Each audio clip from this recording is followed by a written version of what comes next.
Assalamualaikum warahmatullahi wabarakatuh. Perkenalkan, nama saya Siti Hafsa, NPM 22262001114, mata kuliah Bisnis Internasional. Di sini saya akan menjelaskan mengenai konflik dagang antara Indonesia dan Uni Eropa, yaitu isu kelapa sawit. Selanjutnya kita akan masuk ke pembahasan. Konflik dagang antara Indonesia dan Uni Eropa, khususnya terkait isu kelapa sawit, telah menjadi sorotan utama dalam hubungan ekonomi kedua pihak.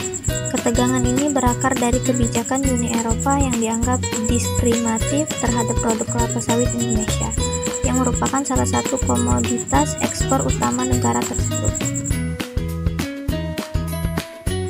Dampak dari konflik ini tidak hanya dirasakan oleh Indonesia sebagai produsen terbesar kelapa sawit, tetapi juga memengaruhi pasar global. Penurunan ekspor kelapa sawit Indonesia ke Uni Eropa menunjukkan tren negatif yang signifikan, mengancam pendapatan negara dan kesejahteraan petani.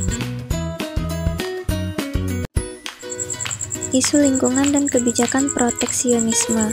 Uni Eropa mengklaim bahwa penggunaan minyak sawit berkontribusi pada deforestasi dan kerusakan lingkungan, yang bertentangan dengan komitmen mereka terhadap Sustainable Development Goals atau SDGs.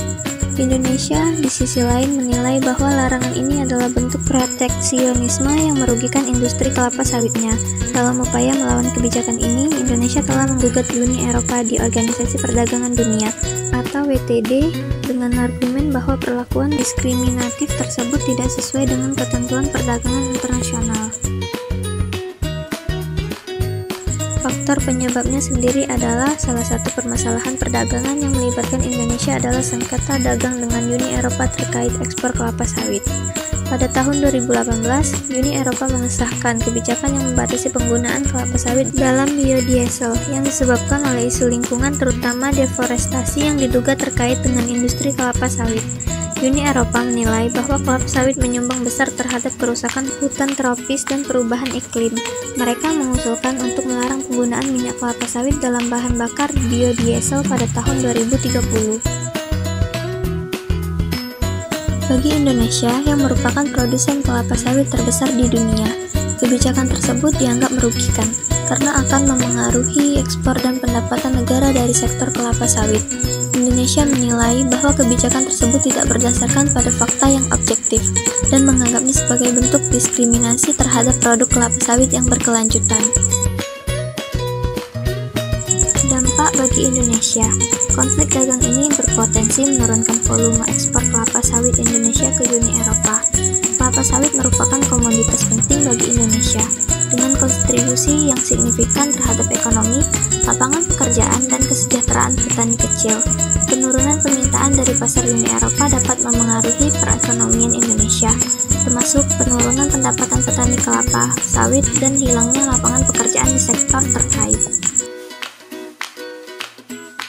Selain itu, kebijakan tersebut dapat memperburuk hubungan perdagangan antara Indonesia dan Uni Eropa. Mengingat pentingnya hubungan perdagangan bagi kedua belah pihak, Uni Eropa adalah salah satu mitra dagang utama Indonesia, dengan berbagai sektor penting seperti otomotif, elektronik, dan produk lainnya yang terlibat dalam perdagangan bilateral. Penyelesaian konflik. Indonesia melakukan berbagai upaya untuk menyelesaikan konflik ini, termasuk melalui jalur diplomasi dan hukum internasional. Pemerintah Indonesia menanggapi kebijakan Uni Eropa dengan melayangkan gugatan ke Organisasi Perdagangan Dunia, yaitu WTD. Dalam gugatan tersebut, Indonesia menuntut agar kebijakan Uni Eropa yang membatasi ekspor kelapa sawit dianggap sebagai bentuk proteksionisme yang tidak adil dan merugikan negara berkembang. Selain itu, Indonesia juga berusaha menunjukkan komitmennya terhadap berkelanjutan industri kelapa sawit dengan meluncurkan berbagai inisiatif yang bertujuan untuk meningkatkan keberlanjutan produksi kelapa sawit, seperti melalui Indonesia Sustainable Palm Oil atau ISPO, dan bekerjasama dengan berbagai organisasi internasional dalam upaya melestarikan lingkungan.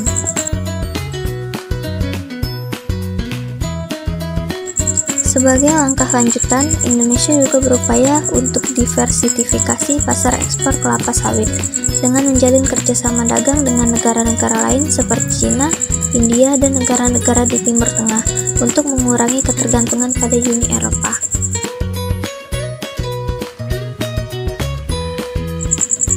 diperlukan untuk penyelesaian dan antisipasi di masa depan.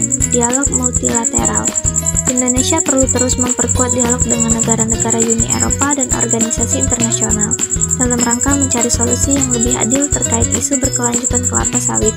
Melalui forum multilateral seperti WTO, Indonesia dapat mengedukasi dunia tentang berkelanjutan industri kelapa sawit dan mempromosikan praktik-praktik yang ramah lingkungan. Diversifikasi produk dan pasar. Untuk mengurangi ketergantungan pada pasar tertentu, Indonesia harus terus mendiversifikasi produk kelapa sawit dan memperluas pasar ekspor ke negara-negara lain, misalnya dengan mengembangkan pasar produk turunan kelapa sawit selain biodiesel, seperti minyak goreng, kosmetik, dan produk pangan lainnya.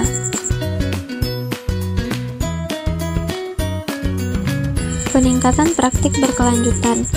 Indonesia perlu terus memperkuat inisiatif berkelanjutan di sektor kelapa sawit melalui sistem sertifikasi yang jelas dan transparan, seperti INSPO. Dengan memperbaiki citra dan berkelanjutan industri kelapa sawit, Indonesia dapat meningkatkan daya saing produk kelapa sawit di pasar internasional. Kerjasama dengan sektor swasta. Pemerintah Indonesia sebaiknya juga memperkuat kerjasama dengan sektor swasta dan NGO untuk memperkenalkan teknologi yang dapat mengurangi dampak negatif terhadap lingkungan, seperti menggunakan teknologi ramah lingkungan dalam produksi kelapa sawit dan mengelola lahan secara berkelanjutan. Dengan pendekatan yang lebih strategis dan inklusif, Indonesia dapat mengantisipasi permasalahan perdagangan yang serupa di masa depan dan menjaga hubungan perdagangan yang stabil dengan mitra internasional. Dan kesimpulan dari konflik dagang antara Indonesia dan Uni Eropa mengenai isu kelapa sawit mencerminkan pertarungan antara kepentingan ekonomi dan lingkungan. Penyelesaian yang konstruktif diperlukan untuk menghindari eskalasi lebih lanjut yang dapat merugikan kedua belah pihak. Upaya diplomasi dan dialog menjadi kunci untuk mencapai kesepakatan yang saling menguntungkan.